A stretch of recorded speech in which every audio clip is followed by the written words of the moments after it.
It was a compliment from a proud leader 15 years ago. Last night, it would become Hubert Ingram's biggest endorsement from the man known as the father of the modern Bahamas, Sir Lyndon Pindling. Sir Randall Fawkes, the Honourable Arthur Hanna, the late Sir Cecil Wallace Whitfield, the Honourable Paul L. Adderley, His Excellency Sir Orville Turnquest, the Honourable Sir Clement Maynard, the Honourable Perry Christie, and, lest we forget, the most illustrious protege of mine thus far, the Right Honourable Hubert Alexander Ingram. This rallied the mass crowd on Clifford Park. Then Prime Minister Ingram presented his case on why Sir Lyndon's comments are relevant now more than ever, starting with the $800 million the Christie administration borrowed between 2002 and 2007. I'm going to list a couple of the things they attempted to do with some of that money.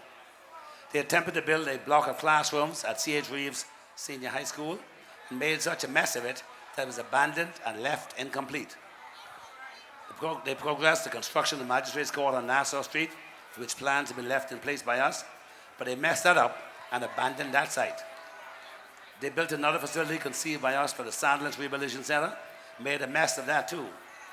They made headway with building the Arthur Rogers High School, land acquisition underway in 2002.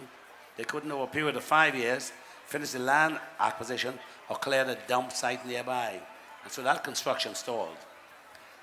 They converted the old City Market store on Market Street into accommodation for Registrar General's office and the Department of Lands and Survey. They gutted the building, spent the budgeted money on only they know what, and then abandoned the site. Look at on Market Street Hill. Ingram then gave example of what his administration did with the monies borrowed in the last 5 years. He invited the crowd to look at the areas surrounding Clifford Park, tangible things they can see, feel, touch, all transformed in the last 5 years. Arawak Quay and the Fish Fry, the Container Port, Saunders Beach, Nassau Harbour, Straw Market, Western Esplanade, and the roads. He then charged the PLP with not only neglecting to invest in public infrastructure during their term, but for neglecting Bahamian students by a decision they made during their term that affected the education of thousands of students. We know that they disapproved of our education loan program introduced during our second term, the $100 million education loan program.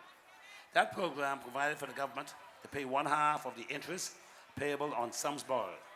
During their single term in office, they reneged on that agreement made between the government and over 2,000 Bahamian students pursuing tertiary level education. Their decision caused many families to default in their loan payments. When the PLP came to office, they stopped this arrangement. They canceled it. And so the family, instead of paying $162 a month, had to then pay the $333 a month.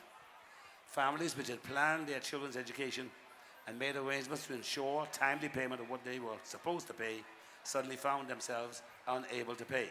I am pleased to inform you tonight that the FNM government is making good on that promise. We are ensuring that 2,471 students are having the refunds paid for that money. And we are going to refund in cash to the 305 students who've already paid their loans off. The refund for this group of students will be $292,165. In all, we are paying back $2.3 million.